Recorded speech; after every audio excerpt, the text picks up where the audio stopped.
Howdy folks, Nathan Adlin here in sunny summertime, Rocky Mountain, Colorado.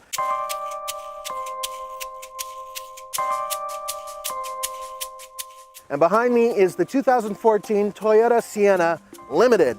Now, it has all-wheel drive and it is fully loaded all the way up, and it comes in at just over $48,000. Coming up next, is it worth it?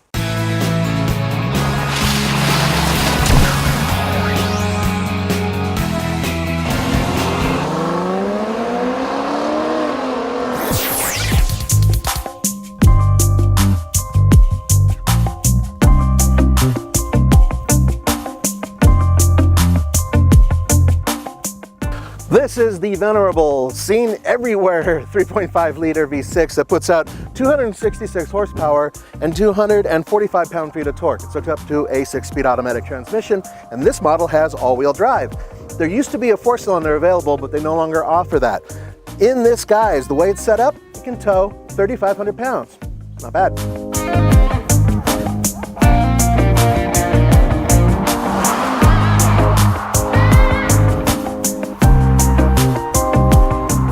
Now, I know what a lot of you are saying. This is a minivan. There's no joy or fun in it. It's boring. It's a box on wheels. Well, actually, if this was the SE version of this, it would have some cool little things like little kick panels. It would have a sports suspension and different wheels, and it looks a little bit more aggressive.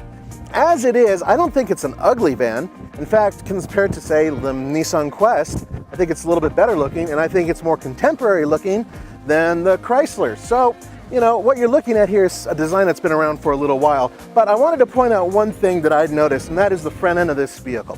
The reason why is somebody once said the front end looks like an SUV. Whoever they were, well, they're on drugs. But otherwise, yeah, it's relatively handsome. These are 18-inch wheels, and they come standard, this design that is, with the Limited. Each model has their own set of wheels. And, well, I don't think they're terrible looking. The one thing I do have against them, though, is the fact that the rubber that's on here is not great for super all-season driving, because this is an all-wheel drive vehicle. I'd rather have some more aggressive tread.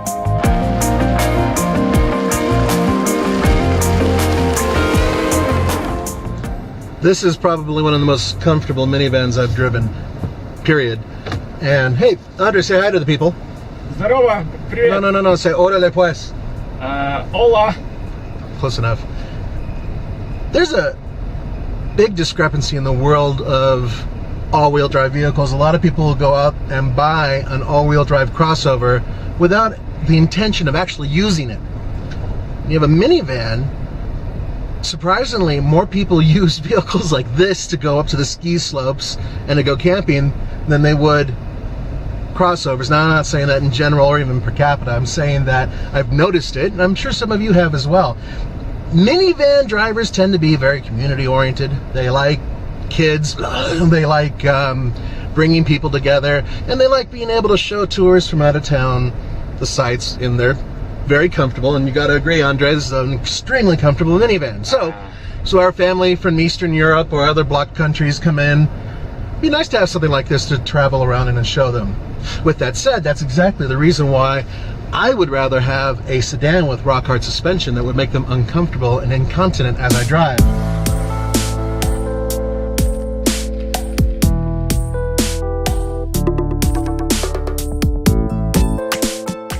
Allow me to elucidate.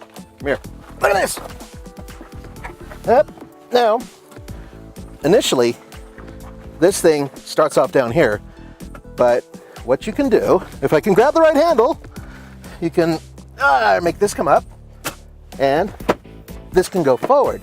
Now, what you have to do is pull the seat back, like so, and if Andre weren't driving this thing and having freakishly long legs like giraffe, then perhaps I could actually put my legs up. Tell you what, check out the other side. So, in we go. Now, front passenger seat is all the way up, so someone who would be very short would be ahead of me. First thing I'm gonna do is slide this back. Look how far this goes back. And there's still room for very, very small children in the back. Then I'm gonna lift this up, and I'm gonna push this forward. Oh, almost there, and then, oh, are you kidding me? Oh, I could go coast to coast in this. And the seatbelt is actually part of the chair, so it moves around seatbelt's not hooked up to the body. It's good. There is a 16-inch screen. Why don't you show the people there? А, смотри. That's massive. Oh, Yeah, the kids are going to battle over that one. Now you can go split screen, or you can put just one image on the screen. There are various videos that I actually cover the entire thing, kind of a wide format.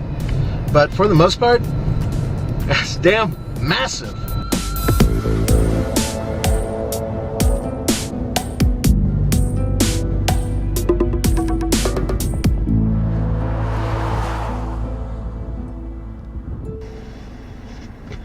All right. Shutting the AC off. I'm going to rev it. Not that it really is going to make a big difference, but I'm leaving the traction control on for this run. And away we go. It actually feels pretty good off the line. I mean, you know, for a big van. And we're running out of runway. Oh yeah, not bad. Not bad at all. 10.42. 10.42. That was my first run with everything pretty much on except for air conditioning. So, by the way, nowadays air conditioning rarely affects the vehicle like it used to, because a lot of them are electric, so they don't have a pulley that's yanking power off the engine. I said yanking. Next I'll say fire. So, try this again. We're at the IMI racetrack, by the way, which is our new official home for 0 to 60 on track times. It's because we're dangerous like that. Actually, it's because we're safe like that. I'm going to turn the traction control off. Sometimes it'll let you rev a little bit higher. Let's see here. Solo DL's working. Turn that off. And that was off. Okay. And away we go. Not as punchy this time. There's a lot of weight in this thing, you know?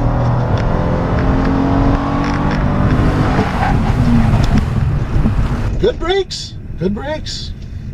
All right. The seatbelt just squeezes the life out of you.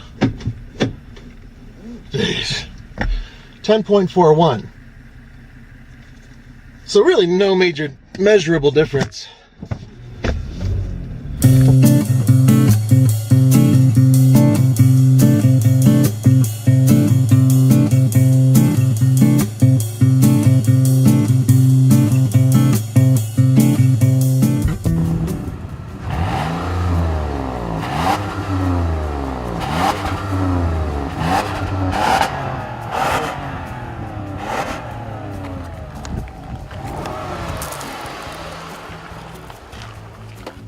Well, what were you expecting? A Ferrari exhaust? You know, a big bad Hemi? Look, it's a minivan, but with that mellow sound comes very good gas mileage for an all-wheel drive vehicle this size. It gets 19 miles per gallon combined. That means it's 16 miles per gallon city, 23 miles per gallon highway. We've been averaging 22.1 miles per gallon, and that's been with mostly highway driving, so there's no reason to assume that Toyota's wrong about their estimates. Now, if you guys are used to higher end Toyotas, I'm not talking Lexus, I'm talking higher end Toyotas like the Avalon or the Highlander, then this interior is going to feel very familiar because it has a lot of similar themes and it has a similar type of feel. There are a few things that are a bit of an issue. For one thing, this hard plastic on the upper door panel I'm not a big fan of, and some of you larger people who rest your elbows up here, you're not going to like it either.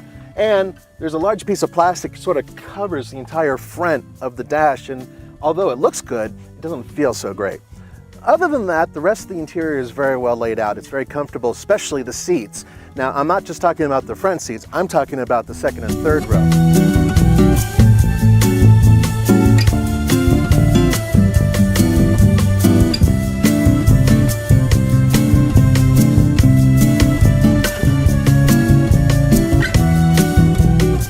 All right, so 39.1 cubic feet behind the third row seat. Now, that's a lot of space, and the reason there's so much room is because they drop it down way in there, so we're able to get a winch back here, because everybody carries a winch in the back of their minivan, and a child seat, which nobody carries in the back of their minivan. The point is that there is a lot of extra space, and if you get the vehicle version of the Sienna that doesn't have the middle row seat, which is this thin seat that you can plug in between the 2 passenger seats in the middle, it would be able to go in right over here. But being that this doesn't have it, there's all this extra storage space right over there available. Pretty cool. I don't want to say I'm a massive advocate of minivans. That would be unfair because I see them as exactly what they truly are, utility vehicles. And they really are utilitarian. How about that? But do you want to know why? Because I've seen minivans used for literally generations, it would seem, moving amateur rock bands from point A to point B, soccer teams, lumber, animals, bicycles, I mean, you name it. That's what these things do. They're built for everything. The only thing you can't do with a minivan that you can do with a crossover is go over relatively high obstacles. This has a pretty low front end, especially if you get the SE model, because it has the side sills that hang kind of low too. But with that said, and so many of you point this out on video when I say it, well, we'll never take a crossover off-road. Okay, which by the way is untrue, because by the act of me doing it, that means that someone is actually taking one off-road. But what you're saying is right, because this minivan, well, it's never really going to go off-road. Well, actually, I'm stupid enough to try it. But the point is that normally speaking, it wouldn't go off-road, even a little bit. Minivan will see snow. Minivan will see a dirt road or two. This all-wheel drive system is absolutely solid. I've driven Siennas with front-wheel drive and all-wheel drive in snow, in mud, over loose dirt, gravel, basically whatever Colorado has to dish out. I've done it in a Sienna, and it's always worked out for the best. The only thing I've ever been a little iffy about is the fact that the tires are very street-oriented, so they had a little bit of adhesion issues with snow and ice, but it was nothing that the all-wheel drive couldn't help with.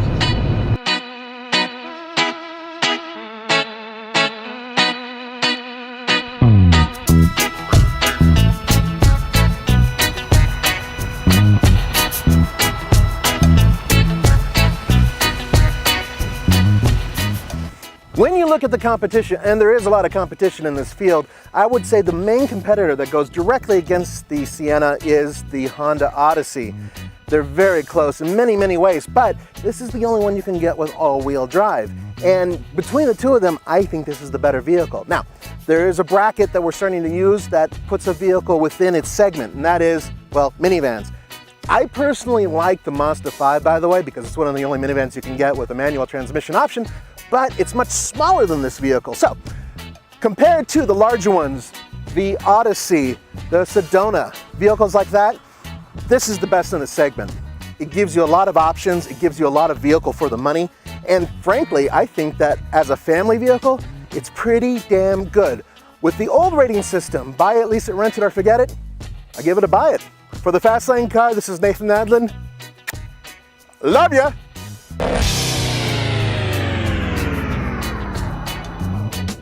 66 horsepower and 245 pounds. Is it 45 or 244?